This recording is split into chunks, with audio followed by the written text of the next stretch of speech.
Hello, I am Shivaji Bhaskar, Faculty of Russian at the School of Foreign Languages, IGNOU.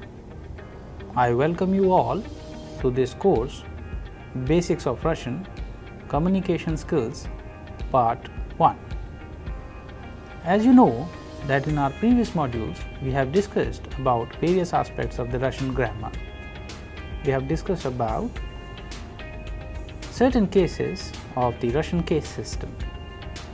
We have discussed about the special case of the masculine, feminine and neuter gender, in which we have discussed about certain nouns and adjectives which indicates possession, belonging and negation. Now in this module we will be discussing about a very special element of the Russian grammar which we use as katori. Katori, which denotes possession, belonging or negation, and after using u, which indicates proximity, such as okla, naprotiv, mimo, nutri, vakrug, is, at, sa and the. All these elements will be used in this module in order to understand the usage of katori. And as you know, in Russian we have masculine, feminine and neuter gender. Likewise, the usage of katori will also change. For masculine it would be katori, for neuter it would be katore, and for feminine it would be katoraya. However, these three expressions are used in the nominative, and when we talk about something which denotes possession, belonging and negation, katori, katore and katoraya shall change as per the rules of the grammar which we have learned in the previous module. Alright, now let's go ahead and pay attention to a few important exercises. Please pay attention to the model. Человек у есть эта книга, живет недалеко. So whenever we are saying человек у and there we have a blank, есть книга, живет недалеко. So the person who has this book lives not very far. So whose, this expression can be used in Russian with the help of katori, but since we are talking about possession, belonging, that is why katori will change as per the rules of the grammar into katorava. So человек, у которого есть эта книга, живет недалеко. So this is the right answer while we use katori. Then pay attention to the next sentence. Park около, then we have a blank, находится этот магазин не очень большой.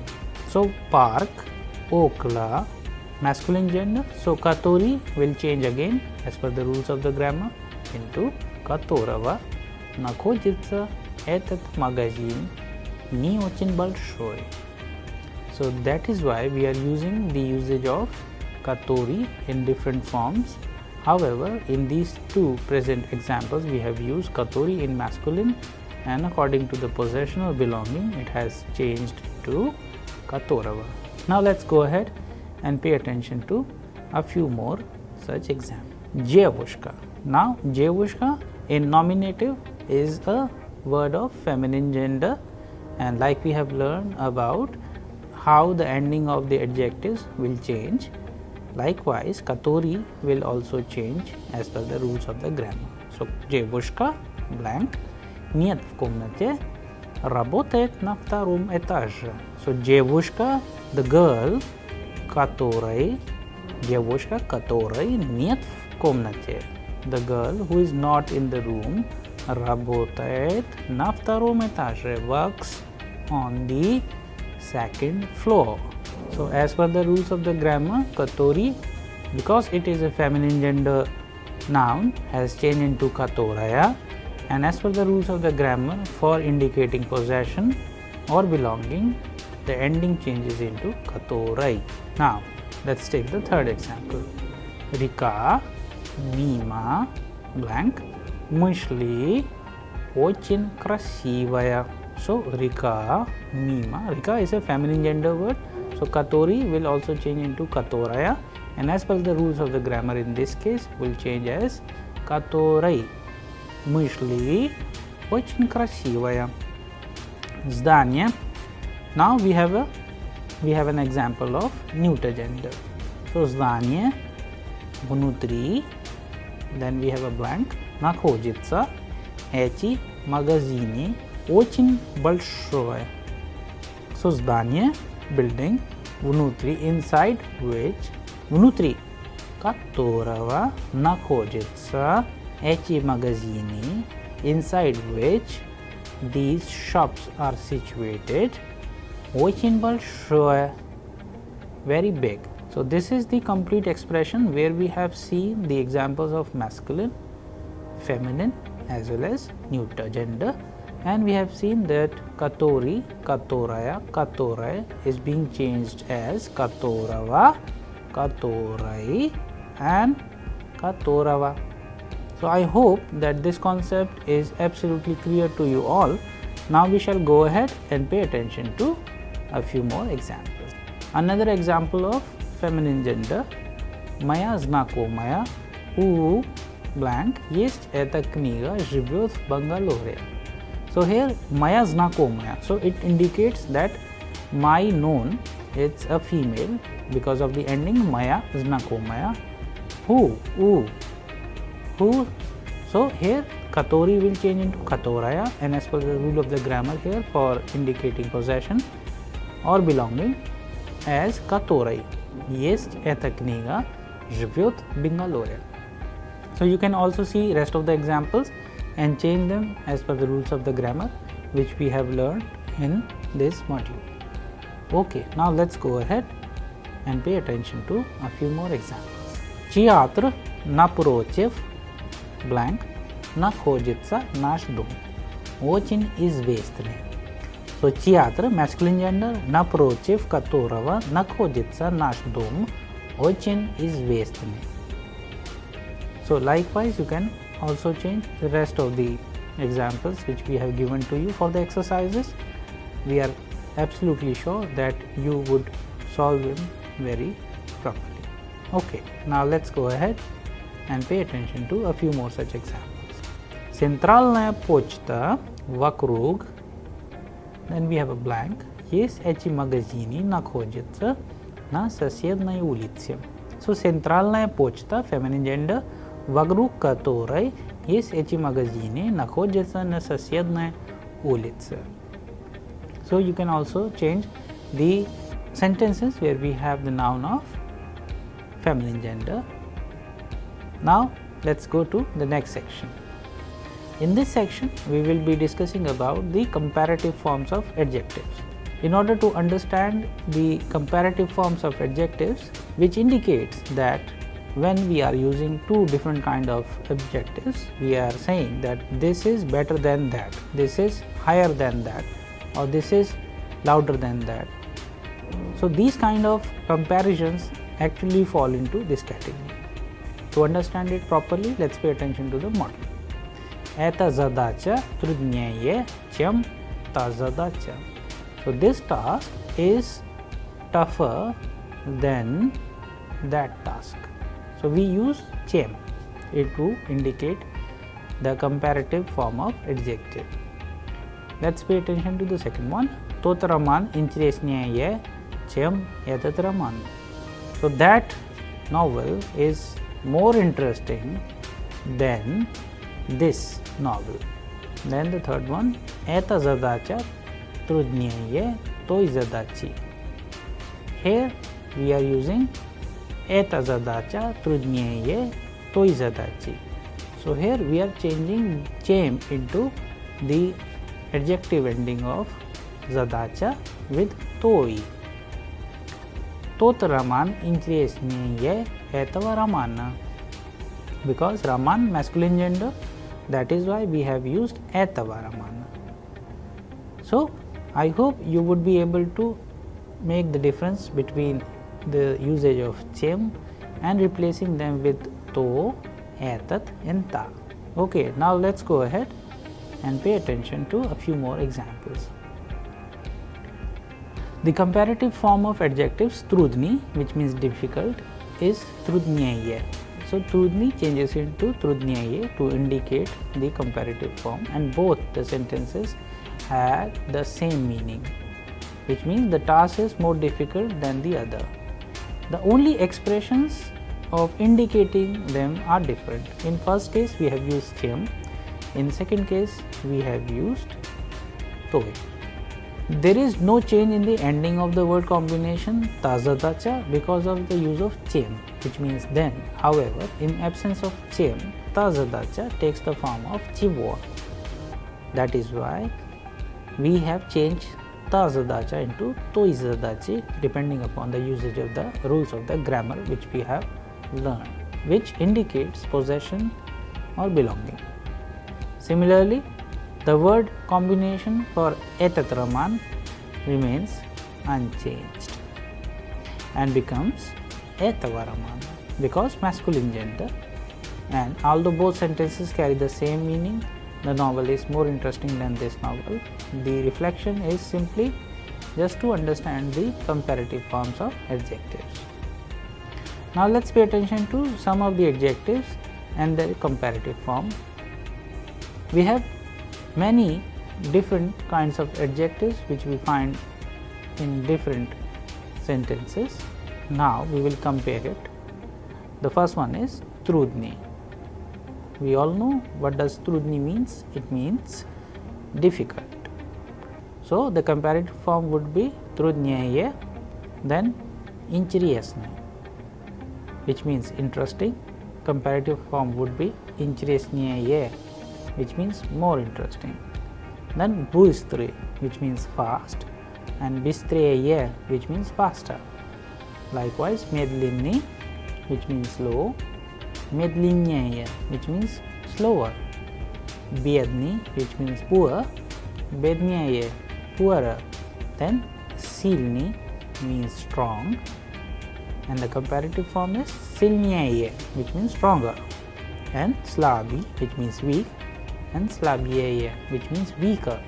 So accordingly, all these you have seen what is the comparative form, that all these are changing as per a standard rule. Another important thing which you have to understand is that all these adjectives presently are in the form of masculine gender.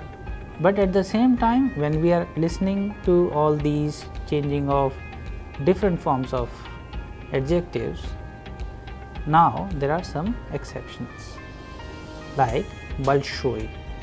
So it changes into больше. Большой, which means big, changes into больше, which means bigger. Маленький means small, changes into меньше, means smaller. Высокий, which means tall, changes into выше, which means taller. Низкий, which means low, changes into ниже, which means lower. Старший, which means old, changes into старше, which means elder. Младший, which means young, changes into младше, which means younger. Далекий, which means far, and дальше means further. Близкий, which means near, changes into ближе, which means nearer. And легкий, which means easy, changes into легче, which means easier. And accordingly, as per the rules of the grammar, you have seen that how we have changed various forms of adjectives. Now let's pay attention to a few more examples. Novi, which means new, changes into novel. And here you can see a list of more adjectives with their comparative forms, such as novi, which means new, changes into novее, which means new year. Красивый, which means beautiful, changes into красивее, which means more beautiful. Then черный, which means black, changes into чернее, which means more black. Светлый, which means bright, changes into светлее, which means brighter. Белый, which means white, changes into белее, which means more white. Известный, which means famous, changes into известнее, which means more famous. Крупный, which means big, changes into крупнее, which means bigger. Талантливый, which means talented, changes into талантливее, which means more talented. and темный changes into темнее, which means dark, changes into darker.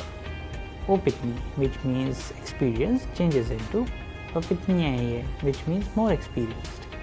Likewise, we have хороший, but it changes into лучше. So there are many other forms of adjectives which can also be counted as exceptions, but we do remember them as per the usage. Плохой, which means bad, changes into хуже, which means worse. Дорогой means expensive, changes into дороже, which means more expensive. Then молодой, which means young, changes into моложе, which means younger. Громкий, which means loud, changes into громче, which means louder. Тихий, which means quiet, changes into тише, which means quieter. Широкий, which means wide, changes into шире, means wider. Узкий means narrow, changes into уже, which means narrower. Короткий means short, changes into короче, means shorter. Дешевый means cheap, changes into дешевле, means cheaper. Длинный, which means long, changes into длиннее, which means longer. Alright, with the help of these many examples of adjectives with their comparative forms, we have quite a few numbers with which we can make a lot of sentences. So, we would like to recommend you all to use all these examples in your sentences with your family and friends so that you can understand them properly and converse in Russian with efficiency. Now let's go ahead and pay attention to a few more examples. Alright, since we have learned about many comparative forms of adjectives, now we will have an activity to understand how all these adjectives can be used in sentence. Now let's translate the following sentences with the help of чем and without it. Model: He writes better than me. He, он, writes, пишет better than me, лучше чем я, or он пишет лучше меня. So we have two categories, он пишет лучше чем я, and at the same time we have another example, он пишет лучше меня. The only difference is the usage of grammar. However, the meaning of sentences are same. Then the second one is, she is younger to my sister. Она моложе, чем моя сестра. We can also use the same expression in different form. Она моложе моей сестры. So моя сестра changes into моей сестры. Then the third one is, our building is higher than that building. Наше здание выше, чем то здание. Or we can also use it as наше здание выше того здания. So the difference is that when we are using чем and when we are making sentences without using чем, the only difference is that a particular word which indicates the noun is changing. Now let's go ahead and pay attention to a few more examples. Please pay attention to the model. Мои друзья добрее, чем он. Мои друзья добрее, чем он. So in this case, you can see that for making the comparative form, we have used добрый as добрее. Accordingly, let's pay attention to the second example. Эта страна богаче, чем в той стране. So богатая, we have used богаче. Okay, now let's go ahead and pay attention. So here we have a few more examples, the comparative forms of adjectives. Он пишет медленно, но она пишет медленнее. Студент говорит быстро, но студентка говорит быстрее. Here медленно has been changed into медленнее, which means slow and slower, and быстро has been changed into быстрее, which means fast and faster. Likewise, we have examples like хорошо changes into лучше, плохо хуже, медленно медленнее, быстро быстрее, громко громче, and тихо тише. Now let's go ahead and pay attention to the model. In this model, you can see that we have used a sentence он читает громко, he reads loud. Он читает громче and he reads louder. So in this case we have the comparative forms of adjectives. Она пишет медленно, она пишет медленнее. Эти рабочие строят быстро, эти рабочие строят быстрее. Accordingly, all these endings of the adjectives would change as per the requirement of the comparative forms of adjectives. Now let's go ahead and pay attention to another important aspect. We will be taking plural nouns which indicates possession, belonging and negation. Now, because so far we have seen nouns only in the singular form. So, in order to understand the plural forms of nouns, we have to look at the different aspects of these nouns. Because so far we have seen the nouns in masculine, feminine and neuter, but once we change the nouns in plural, then the endings also changes. Now let's see with the help of a few examples. In Russian, we use several nouns to express meaning in a sentence. These nouns can also be used in plural form to express possession, belonging and negation. To understand these plural forms of nouns in possession, belonging and negation, now let's go through a text on Anton Chekhov, a very famous Russian writer, and with the help of a few examples we will be discussing about the plural form of nouns. Среди русских писателей XIX века Антон Чехов занимает особое место. Он родился в 1860 году в городе Таганроге. Чехов начал писать очень рано. Он тогда еще учился на медицинском факультете Московского университета. В начале своей творческой жизни он писал в основном маленькие смешные рассказы на страницах различных газет и юмористических журналов. Главная задача молодого писателя была такова развлекать своих читателей. Характерная черта рассказов этого периода – исключительная лаконичность или краткость.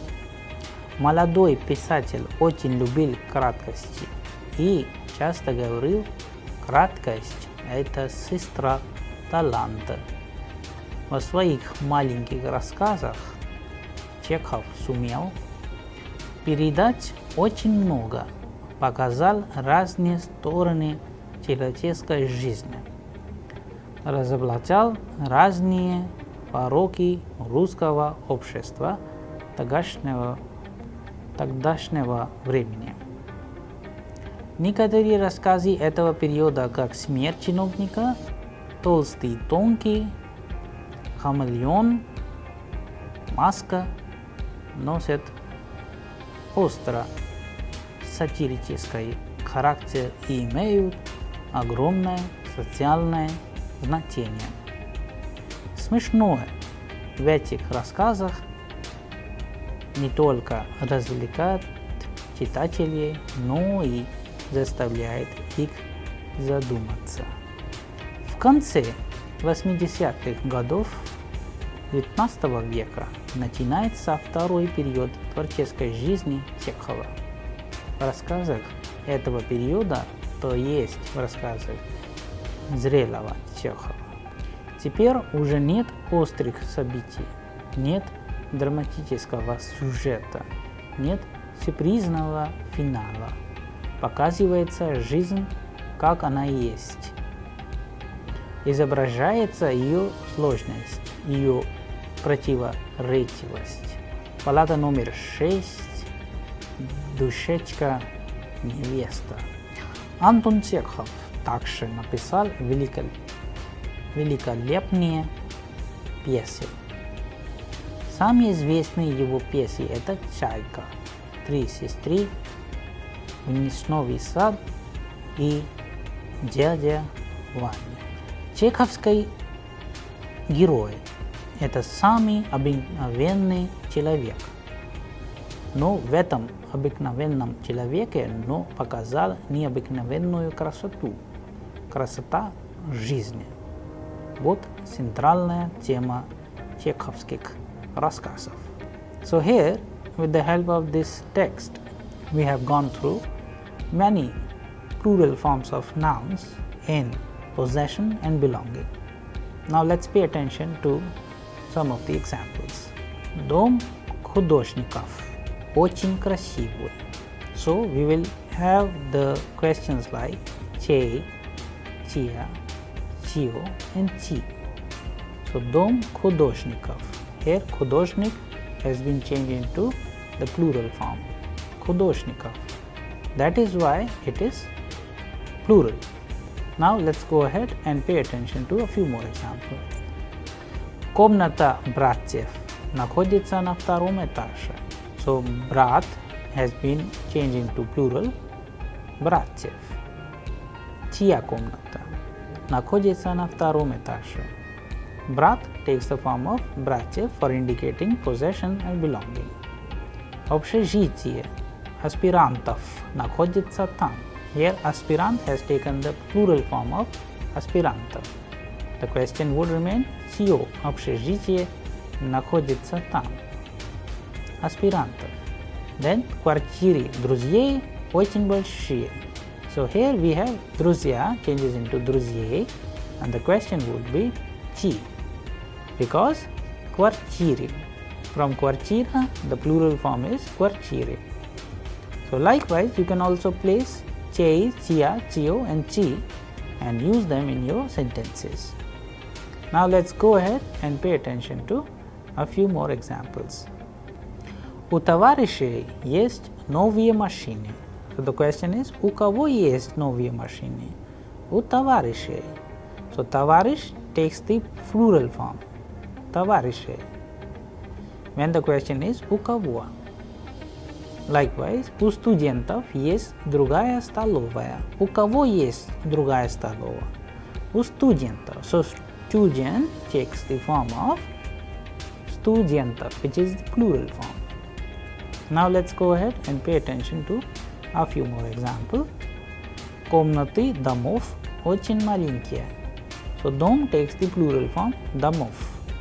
Качество стульев очень хорошее. Stool takes the plural form of стульев. Likewise, страницы словарей нехорошие. So словарь takes the plural form of словарей. Okay, I hope the concept is clear to you all now. You can also make the singular into plural as far as the nouns are concerned and use them in your sentences. So, in this module, we have discussed about two important aspects. The comparative form of adjectives, where we have seen the usage of chem and we have made sentences without. We have seen the usage of different adjectives and how they are changed, like быстро – быстрее, хорошо – лучше, дорого – дороже, легко – легче, etc.